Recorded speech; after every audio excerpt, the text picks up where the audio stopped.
이번 편은 외모지상주의의 사기적인 능력, 무의식에 관련된 떡밥 분석편입니다. 현재 외모지상주의에서는 수많은 강자들이 존재하는데 그 중에서도 어떤 강자는 본인만의 특성인 자기 혐오라든지 죽을 각오 혹은 죽일 각오 등 여러 가지의 마음가짐을 통해 본인의 신체를 단련하여 싸움에 임하는 모습을 보여줬습니다.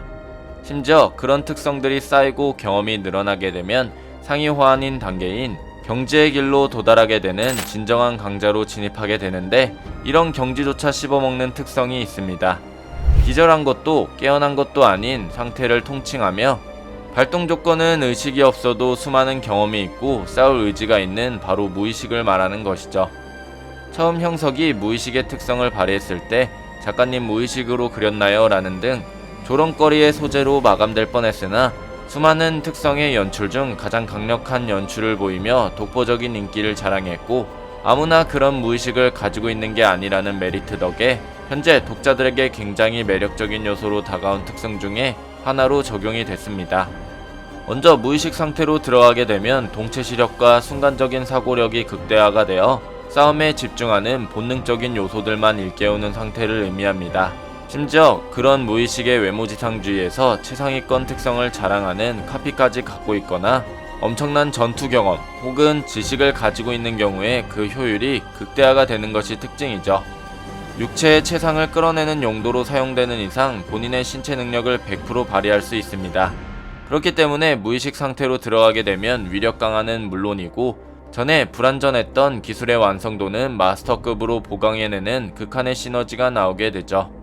그렇게 통칭 무형석이라고 불리는 큰 형석이 무의식에 빠졌을 때의 모습은 가장 유력한 세계관 최강자 후보로 꾸준히 이름을 올리고 있는 엄청난 강자이며, 어쩌면 무의식이 풀리지 않는 조건 하에 외지주에 어떤 캐릭터와 싸워도 지지 않을 만한 연출들이 있었고, 심지어 그가 무의식에 빠지면 애초부터 의식이 없는 상태이기에 일시적인 무통과 각오의 특성까지 겸해서 싸우는 모습을 보여줬죠.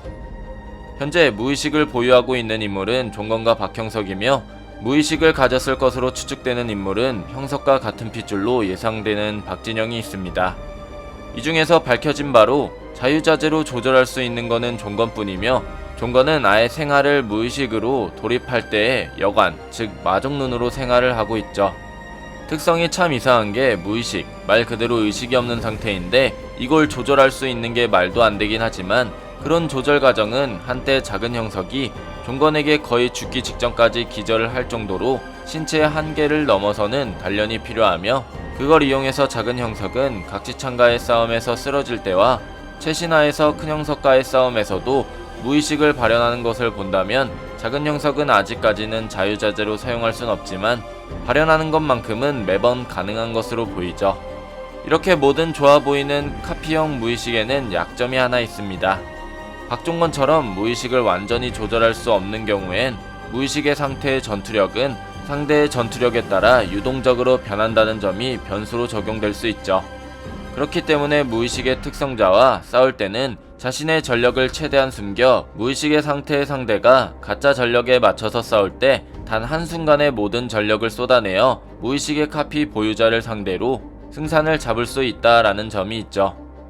애초에 이 파해법 또한 무의식의 보유자인 종건이 작은 형석에게 말을 해줬고, 이 파해법은 종건을 이기기 위한 무기가 아닌 무의식의 큰 형석이 미쳐 날뛸 때 자유롭게 조절하는 게 아니기 때문에 작은 형석이 그 점을 생각하여 큰 형석에게 요요타를 적중시켰죠. 다만 큰 형석은 불가사한 완벽한 몸을 가졌기 때문에 작은 형석의 전력을 버텨내고 카피를 하여 패배한 것으로 보입니다. 이런 모습을 봤을 때 큰 형석이 버텨만 낸다면 끝이겠지만, 어느 정도 요요타를 통해 무적처럼 보이는 무의식의 큰 형석을 공략할 수 있는 파해법이 생긴 셈이죠. 이 파해법은 종건이 과거 처음으로 큰 형석과의 싸움에서 터득한 것으로 예상되며, 본인조차 모든 것을 쏟아 부었으나 무의식의 큰 형석이 일어나서 파운딩 자세로 종건의 팔을 부러뜨린 게 아닌가 싶은데요. 같은 방법으로 중구 역시 종건의 파해법을 이용하여 무의식의 큰 형석과 싸울 때 일부러 바보같은 연출로 자신의 전력을 숨기다가 마지막에 진지한 모습으로 형석에게 유효타를 적중시켰지만, 본인은 팔이 부러지는 동시에 형석은 완벽한 신체로 인해 그의 공격을 버텨낸 것으로 추정이 되며 다음 싸움이 이어지기 직전 형석이 갑자기 쓰러짐으로써 싸움이 끝난 것으로 보이는데요. 이런 모습을 봤을 때 작가님은 종건과 중구의 힘의 피해 정도로 인해 그들의 힘은 비슷하다 라는 것을 전달하는 그림도 있겠지만, 중구와 종건은 그 싸움에서 전력을 말을 하면서 가늠을 하거나 바보 연기를 하며 숨기다가 본격적으로 자신의 최종 전력을 사용하게 됨으로써 어느 정도 종건과 중구는 무의식의 큰 형석을 파해하는 방법에 대해 알고 있는 것을 의미합니다. 거기에 약점까지는 아니지만 서서히 현재 외지주 세계관에서는 독자들이 카피라는 재능을 너무 무적처럼 생각하는 것 같아 작가님은 카피할 수 없는 기술에 대한 떡밥까지 뿌리고 있죠. 예를 들어 송유한이 무형석을 10초밖에 카피를 못하거나 작은 형석이 이지훈의 경지 느낌을 쉽사리 카피 못하는 것을 봤을 때 카피를 넘어선 아예 레벨이 다른 강력한 인물은 여타 혹은 시간에 대한 한계가 생겨서 막연하게 카피를 못하는 경우가 있을 것이며, 기술만 본다면 건지태와 최원석이 싸울 때 최원석의 새로운 CQC는 말도 안되게 변칙적이라 천재들도 따라하지 못한다 라는 말을 본다면 부분적으로 무의식의 큰 형석 또한 따라할 수 없는 각 캐릭터마다 최종 기술들이 있을 것으로 보입니다. 다만 이런 기술들은 큰 형석이 버텨내고 반격할 힘이 있다면 그건 종건의 말대로 죽는 거나 다름없는 싸움의 결과가 나올 것으로 보이죠.